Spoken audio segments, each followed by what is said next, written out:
Hello everyone and welcome to the show. Well, this episode starts off a brand new series, and as you can see by the photos that are passing by right now, the focus of this series and this scene is going to be the Battle of Berlin, 1945, the spring of 1945, mid-April through the first part of May, as the Russian troops fought the defending, of course, German troops and what was some of the most savage and bloody battles of the war. So as we look forward in this series, what to expect? Well, of course, we're going to build a model kit, and that was going to be the T3485. We're also going to build a couple other pieces to go with this. We're going to set everything onto a scene. So there's quite an involved process, quite an involved series here. So let's get started. So imagine, if you will, in the background is playing a little help from my friends by the Beatles. Of course, I can't play the song in the background because, of course, YouTube would knock me off the channel. That said, I did get a lot of help from some friends because I'm not a T34 expert. My assignment here is to build a T34 in Berlin with the bed spring armor, the standaway Panzerfaust protection. What I found out from my friends is that even though I chose a model that was built in, say, 1944, the factory number 174, that's not necessarily an accurate kit for those T3485s that were outfitted with the bed spring armor. Instead, it was suggested that I go ahead and use the Chinese version, a post-war version of the T34, which is basically a replica of factory 183. Oh, brother. Yeah, my head's about ready to explode. If this is all confusing, yeah, I know. And to make matters worse, basically as I'm starting to film this video, Ryefield is coming out with a factory 183 version, but it's not going to be ready in time for me to use it on this project. Okay, so the main differences between the factory 174 and this Chinese version, post-war version, is the turret shape, and that's the difference between the factory 174 and the factory 183 T3485s produced during the war. There are still a few issues with the Chinese volunteer version in order to make it a true factory 183. Probably the most obvious, at least on the turret, is going to be this bulge on the left side, and that's because there was a turret traverse motor that was installed post-war, and so there's a little extra room added, a little bit of a bulge there on the side, so I'll need to remove that. In addition to the kit, I have ordered a few extra little goodies to go along with it. Primarily the Ryefield model upgrade kit for the T34s, T3485s, and most specifically I was really interested in grabbing those fenders because, you know, there's nothing like real metal to bang up and make look like bent up metal fenders. And as it turns out, the bed spring armored T3485s in the war did not have the auxiliary fuel tanks, so a lot of this photo etch, well, I'll just save it for a rainy day new project. And then finally, the bed spring armor itself, and this comes from ET Models, and yeah, there's a lot of photo etch and screens and whatnot in there, so we'll get to that when we get to that. Well, here we go, and similar to a lot of the previous build projects on this channel, I'm not going to necessarily spend a lot of time just going step by step through the build process. Again, this is a Ryefield kit, and those of you who have any experience with the Ryefield kits, you know that they're pretty top notch and they go together very, very well. And I was surprised on how quickly I was able to actually do most of the construction on this one, the basic construction anyway. And you know, this truly can be a weekend project if you so dedicate it. And with that said, of course, gets a little bit trickier and a little bit slower as we start adding some of these photo etch details and the such. And the first thing I want to do before I get too far along here is at least make the accommodations for the new photo etched fenders. I would imagine at about right now there's quite a few. Maybe you don't want to use photo etch because of having to basically do surgery on your model kits, and there's always a risk, of course, of doing some damage and messing up your kit. But really, especially fenders, they're one of the easier alterations that can be made, and it really just takes a little bit of scoring along the fender's edge where it meets up with the hull, and then usually the plastic itself, the fender in this case, will just snap off. And then any of those rough edges and score marks, they can just be sanded away with a sanding stick or some sanding paper. And that just preps it for the next step, which is then adding the fenders. And then that brings us right back to the photo etch, and it's time to get those prepared for installation. I enjoy using photo etch. If you've watched any of my previous projects and series, you know, especially like on, say, the T55, we spent some time working with photo etch and doing some soldering. And we're going to do the same with this project as well. I enjoy working with photo etch, and I enjoy soldering with photo etch, and we'll talk about the benefits as we go along here. And so I'm hoping that if we spend just a little bit of time working with the photo etch and a little bit of soldering, a little bit of explanation along the way, it can dispel some of the myths and some of the hesitations on using photo etch. Of course, having the right tools is very important, especially for long bends like these on the sides of the fenders where you're just bending up the lips. So a good photo etch bending tool is pretty much a must. And then in terms of these fenders themselves, there's these little small cross ribs, these little very fine, they're almost just like wires.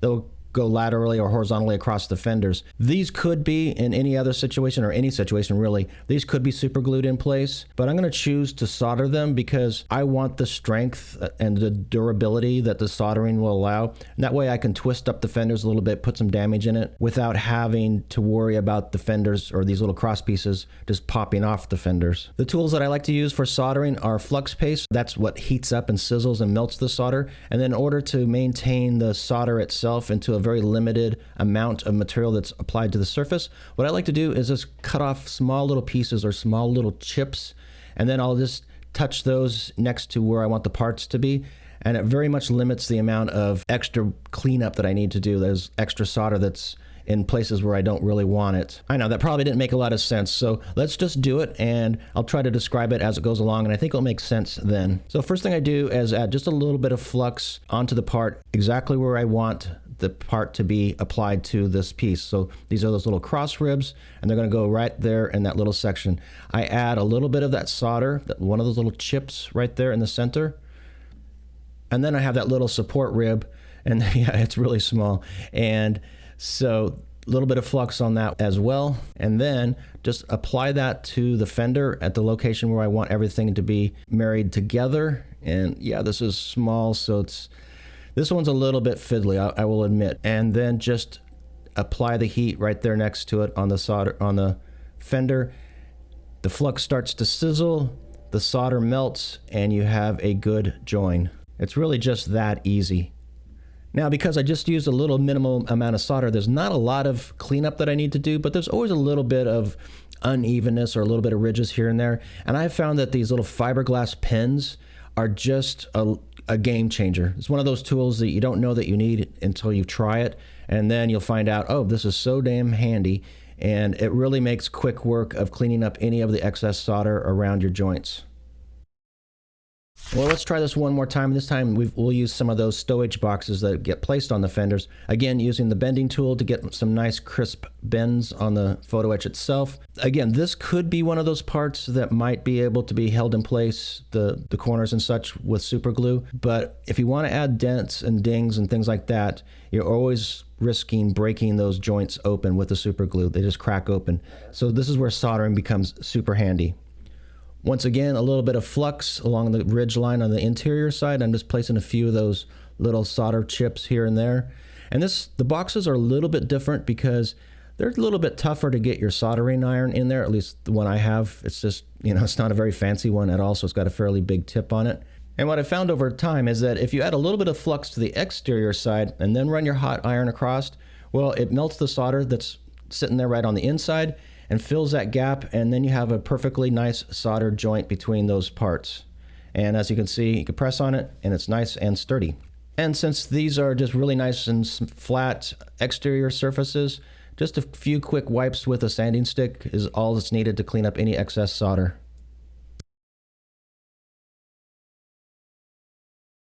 Well, now it's time to add the fenders to the model, and this is kind of a cheat here, I guess. And if you were going to do this model for competition, you probably would not get away with this because the judges would notice this. But for what we're doing on these purposes, and if it's just for your own enjoyment, what I like to do is add just a little bit of a plastic strip, just give a little bit of a shelf or a ledge there, because it's really difficult to glue the photo etch at the proper angle and maintain any strength directly from the photo etch onto the model itself. So a little ledge there just kind of gives it a little bit of security. And then as you've noticed in some of my other episodes, I've kind of taken to the idea of at least dulling down, if not blackening, some of the photo etch before I install it onto the models. And that's just to help keep some of these shiny parts from poking through after painting. And then once the fenders are applied, then I can go ahead and add some of these other little small photo etched details onto the model itself. And yep, it's starting to look pretty darn nice. Well, we pretty much have the lower hull completed. The photo etch is more or less installed, and we're ready to move upstairs onto this turret. So let's do a little bit of this little, hey, let's set the stage video and show me clipping out the turret. Really, the only thing I have to work on here is to cut off that bulge here on the left side. A sharp knife takes care of this in just a few seconds. And then overall, I'm just going to reapply some cast texture on the turret. And I would have done this anyway, regardless had I needed to or not take care of that little bulge. And then that brings us to a point where we can kind of start putting the model together and seeing what it looks like. And yeah, it's sparkly and shiny and nice. I like that.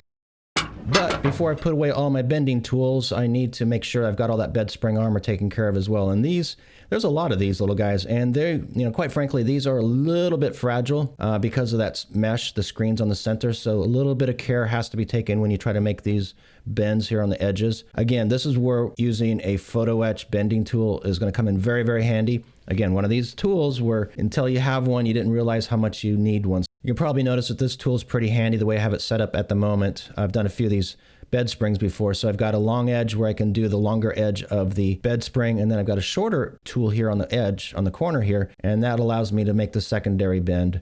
And it's just a little bit of a press with my finger to fold that one up. Again, being very careful because I don't want to totally mess things up. It's funny, when I work with Photoetch and build kits, even though I'm going to do some damage on the parts later on, I try to build them, at least initially, as pristine as possible because, I don't know. It's just one of those things. I want to add the damage. I guess I'm a control freak. I want to add the damage where I want the damage, how I want to add the damage. I don't want to have a damaged part that I have to try to figure out how to make it work. And then, of course, there's a lot of little brackets and legs and things that attached onto these bed spring armors. And of course, this part, these could certainly be done with attached using CA glue. But I have all my soldering things here right on the bench, and I want to go ahead and make these just as strong as possible as well. Same process. I've wiped the flat surface with some flux. I've added a few chips of that solder, and now just a little bit of heat, I'm going to melt that solder over the surface here. And this process in itself of melting one side of the piece like this is called tinning. It's a really handy little piece. It basically preps the part in order to secure it to the next piece. And so in this instance, I already have solder on the bracket itself. I put a little bit of flux on the bed spring and just add a little bit of heat again. And that just reactivates the solder that's already on that bracket. And then I have a joint without actually having to put any solder in those gaps at all. Well, after an afternoon of bending and soldering, I have a nice little collection of bed spring armor. And I won't be adding these on to the model, just not yet. I mean, I need to paint the model first. You can imagine what a nightmare that would be, putting these on and then trying to paint the model. No, thank you. And well, believe it or not, that pretty much starts to wrap up the construction phase on this T3485. Of course, there's a few things left to do yet, and we'll take care of those in the upcoming episodes. We'll do a little bit of coming back and taking a look at some of the things that needed to be taken care of. But in the meantime, here's kind of a parting shots of the model. And like I said, I like shiny bling on my models. This photo etch looks pretty cool, even though I did try to blacken it out. If you do like this series and like this channel, please hit that like and subscribe if you haven't done so already. Also, if you'd like to support this channel even further, I do have a Patreon page. The link for that is below. And we do all sorts of really fun things over there, including previews of these projects ongoing before they hit the public. And so I do encourage you to check out the Patreon page and perhaps give the channel a little bit of support over there. As I mentioned earlier on in this video, this is going to be a little bit of a longer project. Not only are we going to be putting together this T3485, but I do have another model that's going to be included in this scene. So that'll be a lot of fun to look at. There's going to be some pretty, I think, fun painting on that. Of course, we have to build the base. There's some scratch work involved through pretty much all these different aspects, the models and the base. And of course, I think we're going to have some figures as well. So buckle up, strap in, get prepared. The next episode, I think we'll cover on painting and getting this thing ready to go. And then we'll start moving on from there. So until the next episode, subscribe, please. Check out the Patreon page. Take care. Happy modeling. And we'll see you soon.